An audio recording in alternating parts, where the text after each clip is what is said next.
মুখে মুখে নয়, ইরানের জয় এখন কাগজে কলমে। কিভাবে ইরান আমেরিকা চুক্তিতে একচেটিয়া লাভ হলো খামেনির দেশের, কি বলছেন বিশ্লেষকরা?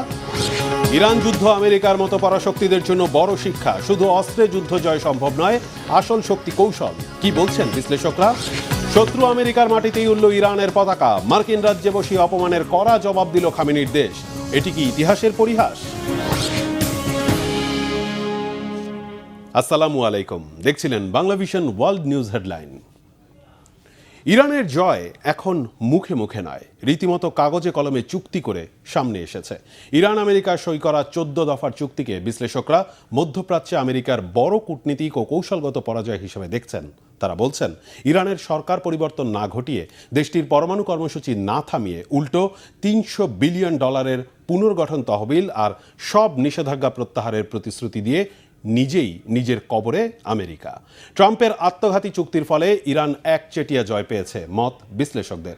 এই চুক্তির ফলে হরমুজ খুললেও প্রশ্ন হলো, ইরানে হামলার মতো ভুল করে এখন কত বড় মূল্যে শান্তি কিনলেন ট্রাম্প? হাফিজুল ইসলামের ডেস্ক রিপোর্ট। নতুন সমঝোতা চুক্তির মধ্য দিয়ে ইরানের কাছে যেন হার মানল আমেরিকা। ওয়াশিংটন ও তেহরানের মধ্যকার চুক্তিকে সাধারণ যুদ্ধবিরতি মনে হতে পারে, কিন্তু বাস্তবে এটি ট্রাম্পের বড় পরাজয়। খোদ মার্কিন নেতারাই ভাবছেন, তারা কি আসলেই লাভ করলেন নাকি পা দিলেন ইরানি কূটনীতির পাতা ফাঁদে। সমঝোতা চুক্তির 14টি দফা বিশ্লেষণ করলে দেখা যায়, মাত্র 60 দিনের সাময়িক শান্তি ও হরমুজ খুলে দেওয়ার বিনিময়ে ইরান আদায় করে নিয়েছে বিশাল অর্থনৈতিক ও রাজনৈতিক সুবিধা এবং বড় বড় সব প্রতিশ্রুতি। হরমুজ প্রণালী যুদ্ধের আগে সবার জন্য খোলাই ছিল, অথচ এটিকে সচল রাখতেই বিলিয়ন বিলিয়ন ডলার দিতে রাজি হয়েছে ওয়াশিংটন। মাত্র কয়েকশো শব্দের প্রাথমিক চুক্তিতে সই করে কতটা ঠকলেন প্রেসিডেন্ট ডোনাল্ড ট্রাম্প। চুক্তি কার্যকর হতেই হরমুজ প্রণালীর নৌ অবরোধ তুলে নিচ্ছে আমেরিকা। তাৎক্ষণিকভাবে ইরানের তেল ও পেট্রোকেমিক্যাল বিক্রির উপর থেকে সকল নিষেধাজ্ঞা প্রত্যাহার করা হচ্ছে। ফলে নতুন শর্ত ছাড়া চুক্তির কেবল একটি ধারা থেকেই ইরান বছরে 60 থেকে 70 বিলিয়ন ডলার আয়ের সুযোগ পাবে। আন্তর্জাতিক ব্যাংকে আটকে থাকা তেহরানের বিপুল পরিমাণ অর্থও ছেড়ে দেওয়া হচ্ছে। অন্যদিকে ইরানের পারমাণবিক কর্মসূচি থামাতেও সম্পূর্ণভাবে ব্যর্থ এই চুক্তি। পশ্চিমাদের সঙ্গে ইরানের শত্রুতার মূল কারণ ইরানি ইউরেনিয়াম, অথচ স্পর্শকাতর এই বিষয়টির কোনো সুরাহাই হয়নি। পরমাণু অস্ত্র না বানানোর যে প্রতিশ্রুতি ইরান দিয়েছে, সেটাও আসলে তাদের পুরনো কথা। এর অর্থ হলো, তেহরানের পারমাণবিক সক্ষমতা থাকবে আগের মতোই। আমেরিকার দেওয়া সব সুযোগ লুফে নিলেও নিজেদের সুরক্ষা কবচ একটুও ছাড়েনি ইরান। তেহরান স্পষ্ট জানিয়ে দিয়েছে, তাদের ক্ষেপণাস্ত্র কর্মসূচি বা সমৃদ্ধ ইউরেনিয়াম দেশের বাইরে পাঠানো নিয়ে কোনো আলোচনাই হবে না। এছাড়াও ইরানের উপর থাকা জাতিসংঘ, আন্তর্জাতিক পরমাণু সংস্থা এবং সব ধরনের মার্কিন নিষেধাজ্ঞা পুরোপুরি তুলে নেওয়ার প্রতিশ্রুতিও দিয়েছেন ট্রাম্প। সব মিলিয়ে এটি কোনো সমানে সমানে চুক্তি নয়। ভূরাজনৈতিক বিশেষজ্ঞরা মনে করছেন, তেহরানের কাছে মাথা নত করে দর কষাকষির শক্তি হারিয়ে ফেলেছে ওয়াশিংটন।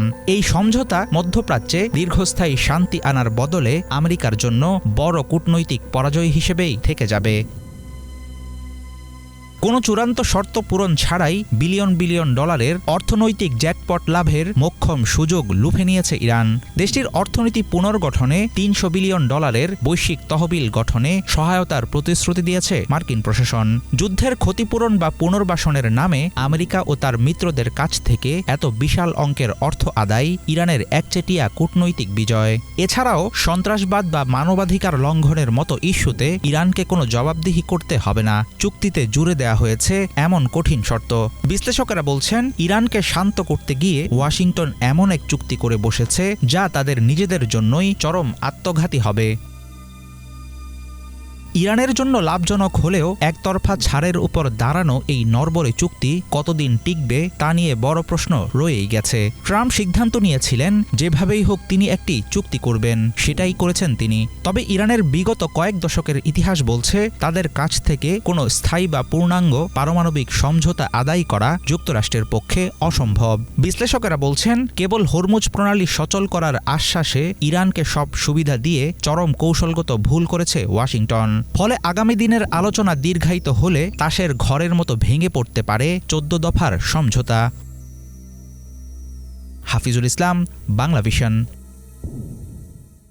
এর আগে 4 মাসের সংঘাতের পর অবশেষে ডিজিটাল পদ্ধতিতে নিজ নিজ অবস্থানে থেকে 14 দফার সমঝোতা স্মারক সই করে আমেরিকা ও ইরান। ফ্রান্সে G7 সম্মেলনের ফাঁকে সমঝোতা স্মারকে সই করেন মার্কিন প্রেসিডেন্ট ডোনাল্ড ট্রাম্প। আর ইরানে বসে ইরানের প্রেসিডেন্ট মাসুদ পেজেশকিয়ান ও মধ্যস্থতাকারী দেশ পাকিস্তানের প্রধানমন্ত্রী শাহবাজ শরীফও নিজ দেশে বসে চুক্তিতে সই করেন। কি কি আছে 14 দফার শর্তে? আনুষ্ঠানিক চুক্তি কবে হবে? নাইম আহমেদের ডেস্ক রিপোর্ট। মধ্যপ্রাচ্যে শান্তি ফেরাতে অবশেষে 14 দফার একটি সমঝোতা চুক্তি হয়েছে।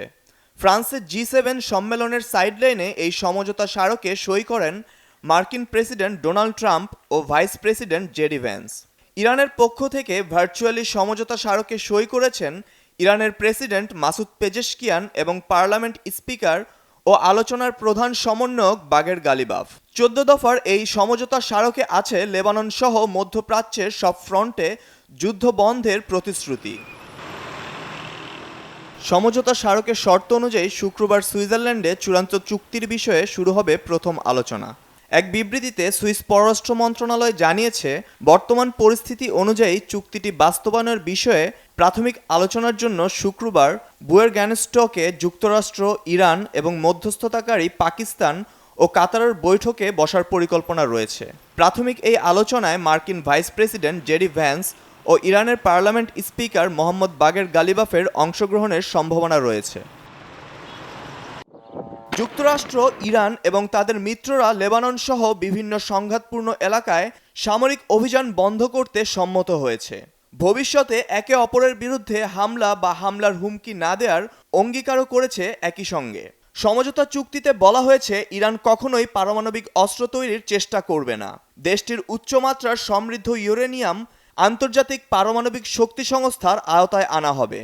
বিনিময়ে যুক্তরাষ্ট্র ধাপে ধাপে নিষেধাজ্ঞা প্রত্যাহার এবং অর্থনৈতিক স্বাভাবিকতা ফিরিয়ে আনার প্রতিশ্রুতি দিয়েছে।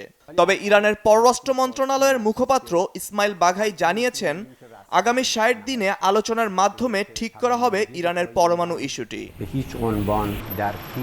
বিশ্ব অর্থনীতির লাইফলাইন হরমুজ প্রণালীও আবার খুলে দেওয়ার কথা বলা হয়েছে চুক্তিতে। যুদ্ধের সময় বন্ধ হয়ে যাওয়া এই নৌপথ চালু হলে বৈশ্বিক জ্বালানি সরবরাহ স্বাভাবিক হওয়ার আশা করছেন বিশ্লেষকরা। ইরান নিরাপদ নৌ চলাচল নিশ্চিত করার প্রতিশ্রুতি দিয়েছে। তবে ইরানের স্পিকার বাগের গালিবাফ জানিয়েছেন, হরমুজ প্রণালী খুলে দেওয়া হলেও এর নিয়ন্ত্রণ থাকবে তেহরানের হাতেই। এছাড়া নৌ অবরোধও সরিয়ে নেওয়ার কথা জানিয়েছে হোয়াইট হাউস। যুদ্ধ চলাকালীন আমি বলেছিলাম, হরমুজ প্রণালী আর কখনোই আগের অবস্থানে ফিরে যাবে না এবং এখনও সেই সিদ্ধান্তে অটল আছি। তবে এর অর্থ এই নয় যে আমরা আন্তর্জাতিক আইন বা নৌ চলাচলের নিয়মকানুন মানব না, বরং আন্তর্জাতিক আইন পুরোপুরি মেনে চলবে তেহরান। চুক্তির আরেকটি আলোচিত অংশ হলো ইরানের পুনর্গঠন ও অর্থনৈতিক উন্নয়নের জন্য অন্তত $300 বিলিয়ন একটি তহবিল গঠনের পরিকল্পনা। তবে মার্কিন প্রেসিডেন্ট স্পষ্ট করেছেন, এই অর্থ সরাসরি যুক্তরাষ্ট্র দেবে না, বরং যুক্তরাষ্ট্রের অনুমোদনে আঞ্চলিক মিত্র ও আন্তর্জাতিক বিনিয়োগকারীরা বিভিন্ন উন্নয়ন প্রকল্পে অর্থায়ন করতে পারবে। আমরা ইরানের অনেক টাকা নিয়েছি, তাদের এই টাকা আমাদের কাছে আছে, আমরা তা জব্দ করেছি। একটা নির্দিষ্ট সময়ে আমাদেরকে তা ফেরত দিতে হবে। ইরানের উপর আরোপিত নৌ অবরোধ প্রত্যাহার, জব্দ অর্থ ব্যবহারের সুযোগ এবং নতুন অর্থনৈতিক সম্পর্ক খুলে দেওয়ার বিষয়ও রয়েছে এই সমঝোতায়। 60 দিনের মধ্যে একটি চূড়ান্ত ও স্থায়ী চুক্তিতে পৌঁছানোর জন্য আলোচনা চালিয়ে যাবে দুই দেশ। Naim Ahmed, Banglavision news desk. মধ্যপ্রাচ্যের সব ফ্রন্টে যুদ্ধ বন্ধে যুক্তরাষ্ট্র ইরানের চুক্তির পরও লেবাননে হামলা চালিয়ে যাওয়ার ঘোষণা দিয়েছে ইসরায়েল। লেবানন ইস্যুতে আমেরিকার সাথে আপোষ না করতে ইসরায়েলের প্রধানমন্ত্রীকে আহ্বান জানিয়েছেন দেশটির একজন শীর্ষ কর্মকর্তা। লেবাননের উপর ইসরায়েলি হামলা বন্ধ না হওয়া পর্যন্ত একপাক্ষিক চুক্তি মেনে নেবে না বলে সাফ জানিয়েছে হিজবুল্লাহ গোষ্ঠী। চুক্তি বাস্তবায়নে লেবাননে হামলা বন্ধ করতে যুক্তরাষ্ট্রকে প্রতিশ্রুতি রক্ষার আহ্বান জানিয়েছে ইরান। চুক্তি ভঙ্গ করে ইরানের মাটিতে যুক্তরাষ্ট্র আবারও হামলা চালালে কঠিন জবাব দেওয়ার হুঁশিয়ারি দিয়েছে তেহরান। শহীদ আরাফাতের ডেস্ক রিপোর্ট। যুক্তরাষ্ট্র ইরান চুক্তি অনুযায়ী লেবাননে হামলা বন্ধে কার্যকর পদক্ষেপ নেওয়ার প্রতিশ্রুতি দিয়েছেন আমেরিকার প্রেসিডেন্ট ডোনাল্ড ট্রাম্প। কিন্তু চুক্তির পরও লেবাননের মাটিতে হামলা আরও জোরালো করেছে ইসরায়েলি বাহিনী। হামলা বন্ধ তো দূরে থাক, দক্ষিণ লেবাননে আরও সেনা মোতায়েন করেছে ইসরায়েল। লেবাননের বিভিন্ন শহরে বিমান হামলার পাশাপাশি সেনা অভিযানও অব্যাহত রেখেছে নেতানিয়াহু বাহিনী। লেবাননের বিষয়ে যুক্তরাষ্ট্রের সাথে আপোষ না করতে প্রধানমন্ত্রী বেনিয়ামিন নেতানিয়াহুকে আহ্বান জানিয়েছেন ইসরায়েলের শীর্ষ এক আইন প্রণেতা। ইসরায়েলের কৌশলগত ব্যর্থতার জন্য ইরান পরমাণু সক্ষমতার পথে এগিয়ে যাচ্ছে বলে দাবি করেন ইসরায়েলের সাবেক প্রতিরক্ষা মন্ত্রী ইয়ভ গ্যালেন্ট।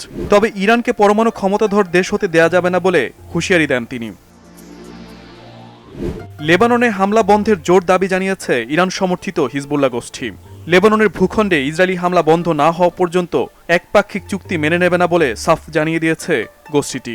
চুক্তি বাস্তবায়নে লেবানন সহ সব ফ্রন্টে হামলা বন্ধ করতে যুক্তরাষ্ট্রকে প্রতিশ্রুতি রক্ষার আহ্বান জানিয়েছেন ইরানের পার্লামেন্টের জাতীয় নিরাপত্তা ও পররাষ্ট্র নীতি কমিটির প্রধান ইব্রাহিম আজিজি।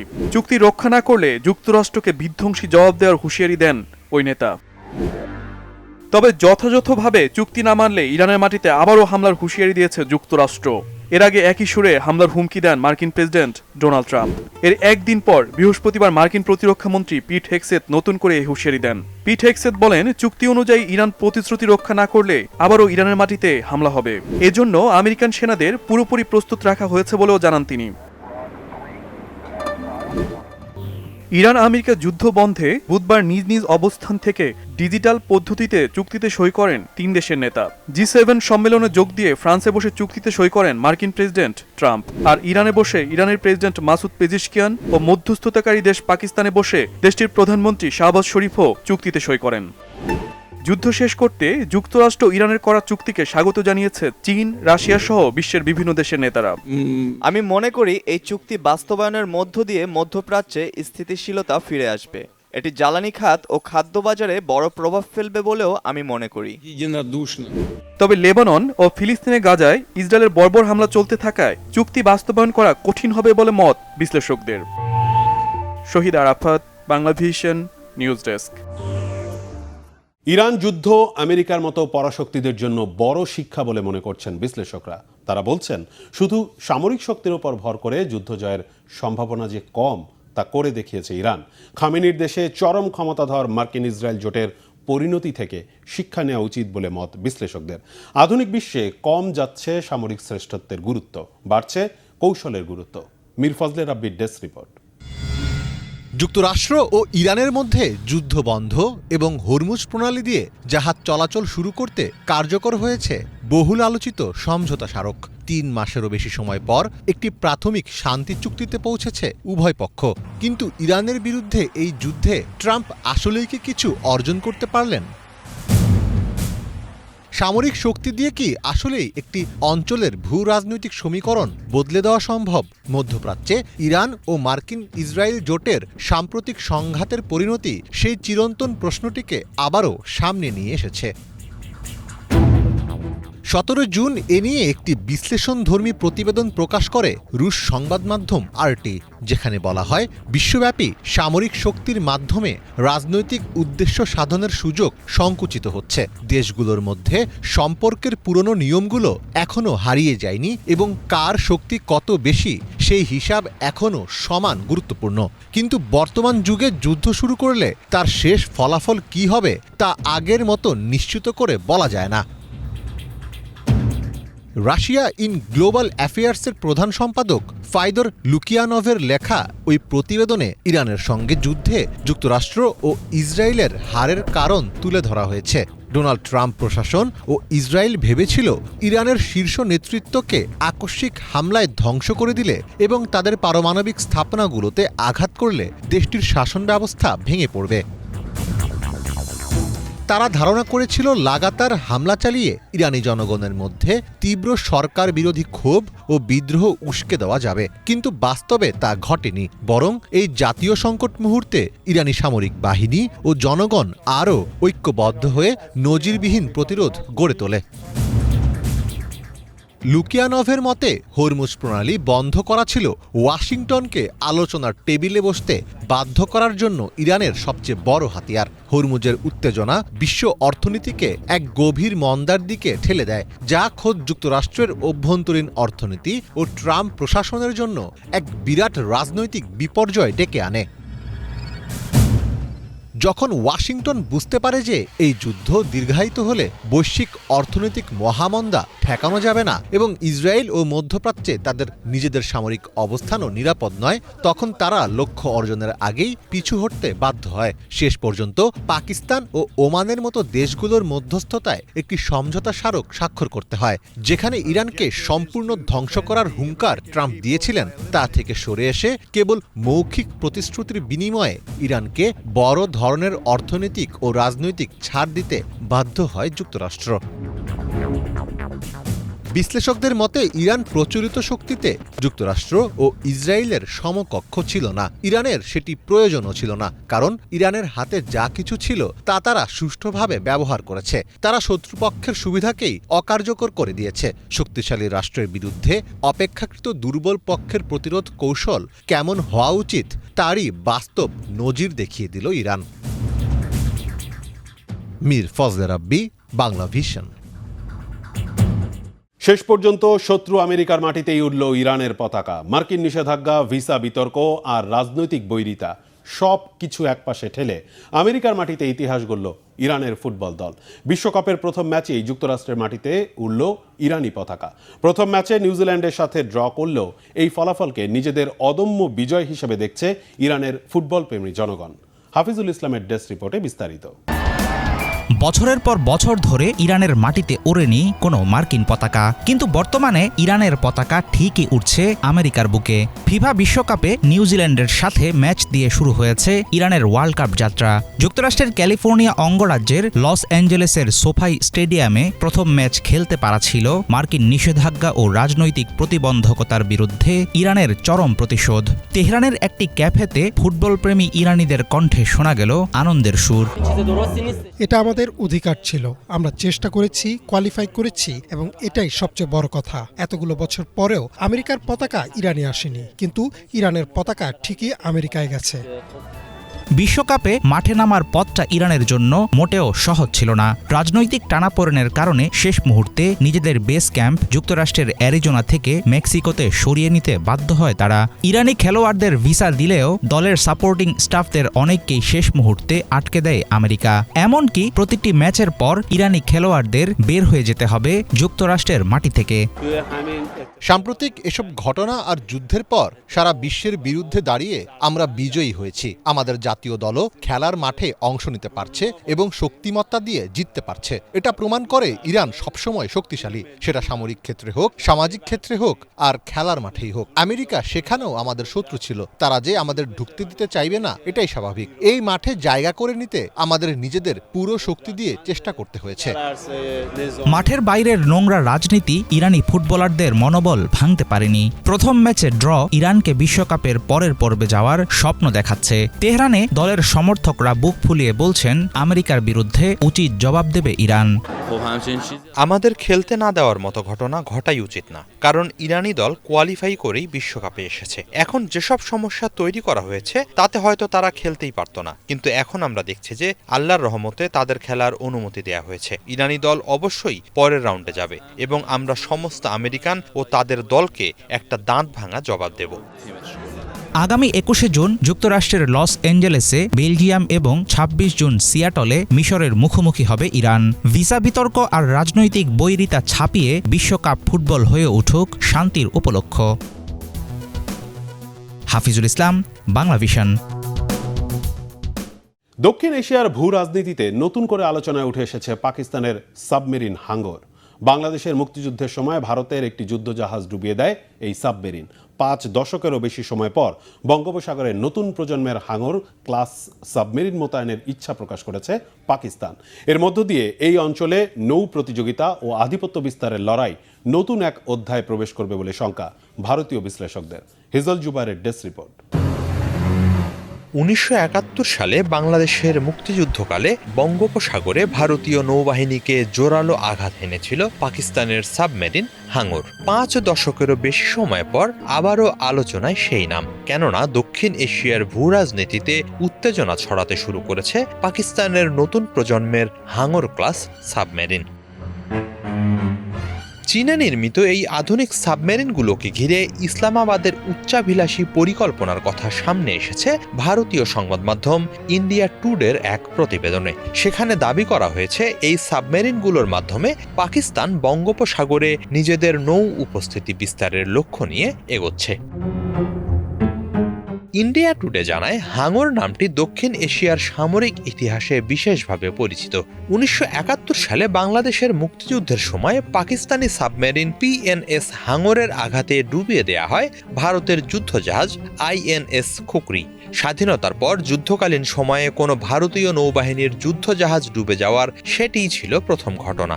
আবারও সেই হাঙর নামটি সামনে আসা এবং সেই নামের সাবমেরিন বঙ্গোপসাগরে মোতায়েনে পাকিস্তানের উচ্চাকাঙ্ক্ষা অস্বস্তির জন্ম দিয়েছে ভারতের বিভিন্ন মহলে। ইন্ডিয়া টুডের প্রতিবেদনে বলা হয়, চলতি বছরের এপ্রিলে চীনে কমিশনিং সম্পন্ন হওয়ার পর পাকিস্তানের প্রথম হাঙর ক্লাস সাবমেরিন সম্প্রতি করাচিতে পৌঁছেছে। পাকিস্তানি নৌবাহিনী এই শ্রেণীর মোট 8টি সাবমেরিন নিজেদের বহরে যুক্ত করার পরিকল্পনা নিয়েছে। পাকিস্তানের সামরিক কর্মকর্তাদের মতে এসব সাবমেরিন শুধু প্রতিরক্ষামূলক সক্ষমতাই বাড়াবে না, বরং দূরবর্তী সমুদ্র অঞ্চলেও কার্যক্রম পরিচালনার সুযোগ সৃষ্টি করবে। পাকিস্তানের নতুন সাবমেরিন বহরের কমান্ডার কমোডর ওমর ফারুক হাঙর ক্লাস সাবমেরিনকে গেম চেঞ্জার হিসেবে উল্লেখ করেছেন। তিনি বলেন, এই সাবমেরিন পাকিস্তানকে আরব সাগরের গণ্ডি ছাড়িয়ে বঙ্গোপসাগরে কার্যকর উপস্থিতি বজায় রাখতে সহায়তা করবে। বিশ্লেষকদের মতে এ ধরনের বক্তব্য পাকিস্তানের সামুদ্রিক কৌশলে গুরুত্বপূর্ণ বদলের ইঙ্গিত দেয়। বঙ্গোপসাগর দীর্ঘদিন ধরেই ভারতের অন্যতম গুরুত্বপূর্ণ কৌশলগত অঞ্চল। বিশাখাপত্তনমে অবস্থিত ভারতের পূর্ব নৌ কমান্ড, আন্দামান ও নিকোবর দ্বীপপুঞ্জ গুরুত্বপূর্ণ বাণিজ্যিক নৌপথ এবং জ্বালানি পরিবহন রুট, সব মিলিয়ে এই অঞ্চল নয়াদিল্লির নিরাপত্তা পরিকল্পনায় বিশেষ গুরুত্ব বহন করে। ফলে এখানে পাকিস্তানের সম্ভাব্য উপস্থিতির উচ্চাভিলাষ ভারতীয় কৌশলবিদদের নজর কাড়ছে। ইন্ডিয়া টুডের প্রতিবেদনে বলা হয়, কমোডর ফারুকের মন্তব্য খুবই তাৎপর্যময়, কারণ এটি ইঙ্গিত দেয় ইসলামাবাদ এখন আর শুধু নিজ উপকূলীয় প্রতিরক্ষার মধ্যে সীমাবদ্ধ থাকতে চাইছে না, বরং ভারত মহাসাগরে আরও বিস্তৃত অপারেশনাল উপস্থিতির দিকে এগোচ্ছে, যা ভবিষ্যতে বঙ্গোপসাগর অঞ্চলে ভারতীয় বাহিনীর সঙ্গে সরাসরি মুখোমুখি হওয়ার আশঙ্কা তৈরি করতে পারে। ইন্ডিয়া টুডের সাংবাদিক ও ভূরাজনৈতিক বিশ্লেষক সুশীল মুকুল বলেন, বঙ্গোপসাগর কোনো একক দেশের আঞ্চলিক সমুদ্র নয়।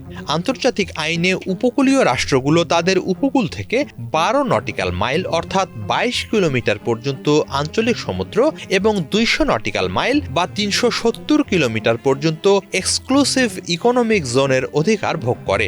এর বাইরে আন্তর্জাতিক জলসীমায় বিভিন্ন দেশের নৌযান ও সামরিক জাহাজ চলাচল করতে পারে। ফলে পাকিস্তানের সম্ভাব্য উপস্থিতি আইনগতভাবে অস্বাভাবিক না হলেও এর কৌশলগত তাৎপর্যকে হালকাভাবে দেখার সুযোগ নেই। বিশেষজ্ঞরা মনে করছেন, চীনের প্রযুক্তিগত সহায়তায় পাকিস্তানের সাবমেরিন সক্ষমতা বৃদ্ধি ভারত মহাসাগরীয় অঞ্চলে শক্তির ভারসাম্যে নতুন মাত্রা যোগ করতে পারে। একই সঙ্গে এটি ইন্দো প্যাসিফিক অঞ্চলে ক্রমবর্ধমান নৌ প্রতিযোগিতারও একটি প্রতিফলন। ভারত, চীন ও পাকিস্তানের মধ্যকার সামুদ্রিক প্রতিদ্বন্দ্বিতা ভবিষ্যতে আরও জটিল আকার নিতে পারে বলেও ধারণা করা হচ্ছে। হিজল জোবায়ের, বাংলা ভিশন। ইউক্রেন যুদ্ধ শুরুর পর এই প্রথম নজিরবিহীন হামলার মুখে পড়ল রাশিয়া। 1000-এরও বেশি ড্রোন আর 4টি ক্রুজ মিসাইল ধ্বংসের দাবি করেছে মস্কো। হামলা হয়েছে রাশিয়ার তেল শোধনাগার, সুউচ্চ ভবন, বাণিজ্যিক স্থাপনা আর আবাসিক এলাকায়। বাতিল হয়েছে 500-রও বেশি ফ্লাইট। 2022 সালের ফেব্রুয়ারিতে ইউক্রেন যুদ্ধ শুরুর পর এত ভয়াবহ হামলার মুখে আর পড়েনি রাশিয়া। রাজধানী মস্কোর দক্ষিণ পূর্বাঞ্চলীয় কাপাতনিয়া ডিস্ট্রিক্টে তেল শোধনাগারে ব্যাপক বিস্ফোরণ হয়েছে, যেখান থেকে আসে রাজধানীবাসীর চাহিদার 40% জ্বালানি। গত এক সপ্তাহে রাশিয়ার কোনো তেল শোধনাগারে এটি দ্বিতীয় হামলা। মস্কোর মেয়র সার্গেই সাভিয়ানিন জানিয়েছেন, বৃহস্পতিবার দুপুর পর্যন্ত গত 24 ঘন্টায় মস্কোতে 2 শতাধিক আর সার্বিকভাবে 1000-এরও বেশি ড্রোন ধ্বংস করা হয়েছে। এই হামলায় অচল অবস্থা তৈরি হয় মস্কোর ব্যস্ততম শেরেমিয়াতেভো আন্তর্জাতিক বিমানবন্দরে। এতে চরম ভোগান্তিতে পড়েন যাত্রীরা। একে কিয়েভের উপাসনালয়ে রুশ হামলার প্রতিশোধ বলে হোয়াটসঅ্যাপ গ্রুপে অডিও বার্তা দিয়েছেন ইউক্রেনের প্রেসিডেন্ট ভলোদিমির জেলেনস্কি। এই হামলার কারণে শান্তি স্থাপন প্রক্রিয়ায় দুই দেশের প্রেসিডেন্টের মুখোমুখি বৈঠক অনিশ্চয়তায় পড়ল বলে জানিয়েছেন রাশিয়ার প্রেসিডেন্ট ভ্লাদিমির পুতিনের পররাষ্ট্রনীতি বিষয়ক উপদেষ্টা ইউরি উশাকভ। ফ্রান্সে G7 সম্মেলনে অংশ নেওয়া মার্কিন president Donald Trump Ukraine Russia শান্তি চুক্তির বিষয়ে আশাবাদ জানানোর 24 ঘন্টা পার না হতেই এমন হামলার মুখে পড়ল রাশিয়া। সংযুক্ত আরব আমিরাতের দুবাইয়ে একটি মসজিদে ঐতিহ্যবাহী আমিরাতি পোশাক পরে হিউম্যানয়েড রোবটকে নামাজ আদায় করতে দেখা গেছে। বু সুনাইদাহ নামের রোবটটির মসজিদে নামাজ পড়ার ভিডিও ব্যাপক ভাইরাল হয়েছে সামাজিক মাধ্যমে। ঘটনাটি নিয়ে সৃষ্টি হয়েছে মিশ্র প্রতিক্রিয়া। অনেক নেটিজেন একে প্রযুক্তি ও সংস্কৃতির দারুণ মেলবন্ধন হিসেবে প্রশংসা করছেন, আবার অনেকেই মসজিদে রোবটের উপস্থিতি নিয়ে প্রশ্ন তুলেছেন। সঞ্জিদা ইসলাম তন্নির ডেস্ক রিপোর্ট। বিকেলের নরম আলোয় বাড়ির মূল ভবনের বাইরের বেঞ্চে বসে বিশ্রাম নিচ্ছিলেন মধ্যপ্রাচ্যের দেশ সংযুক্ত আরব আমিরাতের ইউসুফ লুতাহ।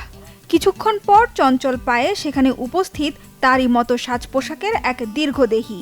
পাশে বসতেই খোশ গল্পে মেতে ওঠেন ইউসুফ লুতাহ। দেখলে মনে হবে যেন তার অপেক্ষাতেই ছিলেন। কিন্তু একই আগন্তুকের মুখের এই দশা কেন? মাথায় শুভ্র কেফিয়ারের সাথে এমন বেমানান অদ্ভুত কালো মুখোশ কেন?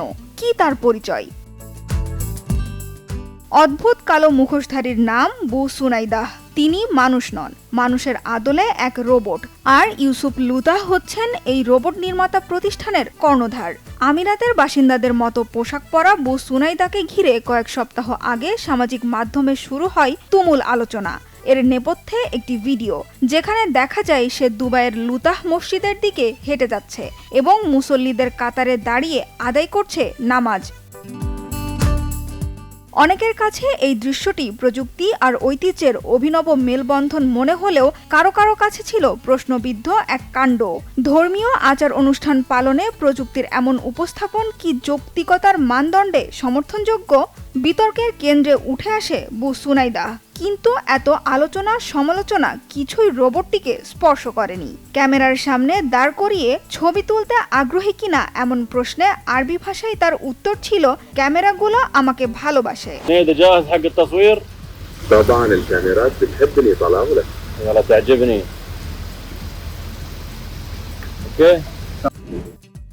বু সুনাইদাহকে তৈরি করেছে ওয়াইএস লুতাহ টেক, যা এসএস লুতাহ গ্রুপের একটি অংশ। এসএস লুতাহ গ্রুপের নির্বাহী পরিচালক এবং লুতাহ বা ফুয়েলসের চেয়ারম্যান ইউসুফ লুতাহ জানান, রোবটটির নাম ইচ্ছা করেই আমিরাতিদের মতোই রাখা হয়েছে, যেন সে স্থানীয়দের আরও কাছাকাছি পৌঁছাতে পারে। মসজিদে বু সুনাইদাহকে নিয়ে যাওয়া হয়েছিল বাচ্চাদের শুভেচ্ছা জানাতে এবং তাদেরকে ঈদের ঐতিহ্যবাহী রীতির সাথে পরিচয় করানোর উদ্দেশ্যে। এতে সফল হয়েছি। বাচ্চারা বুঝতে পেরেছে কিভাবে বড়দের সালাম দিতে হয়, কুশল বিনিময় করতে হয়, ঈদের পুরো অনুষ্ঠানটি বা কেমন হয়। তবে মসজিদে তার উপস্থিতির ভিডিও প্রকাশের পর যে বিতর্ক তৈরি হয়েছিল তা সহজে থামেনি। কেউ বলেছিলেন এটি ভবিষ্যতের এক ঝলক, যেখানে প্রযুক্তি সমাজের প্রতিটি স্তরে পৌঁছে যাবে। আবার অনেকেরই আপত্তি নামাজের মতো ধর্মীয় পরিবেশে রোবটের এমন ভূমিকায়। প্রাতিষ্ঠানিক দৃষ্টিকোণ থেকে এ বিষয়টি নিয়ে মিশ্র প্রতিক্রিয়াগুলোর ব্যাখ্যা দিয়েছেন ইউসুফ লুতাহ। একটি রোবট মুসলিম হতে পারে না কিংবা কোনো ধর্মের অনুসারীও হতে পারে না। এটি শুধু একটি রোবট মাত্র। আমরা একে তৈরি করেছি বয়স্কদের সাহায্য করতে, সন্তানদের শিক্ষিত করতে এবং আতিথেয়তার কাজে সহযোগিতার জন্য। ইউসুফ লুতাহের বিশ্বাস, আগামী 1 বা 2 দশকের মধ্যেই রোবট মানুষের দৈনন্দিন জীবনের অবিচ্ছেদ্য অংশ হয়ে উঠবে। আর সেই ভবিষ্যতের জন্য আজকের শিশুদের প্রস্তুত করাই সবচেয়ে গুরুত্বপূর্ণ। কারণ প্রযুক্তির উৎকর্ষের অন্যতম উদ্দেশ্য হবে মানুষের জীবনকে সহজ করে সমাজকে আরও সমৃদ্ধ করে তোলা। সঞ্জিদা ইসলাম তন্নি, বাংলা ভিশন নিউজ ডেস্ক। এই ছিল আজকের মতো। সাথে থাকায় ধন্যবাদ।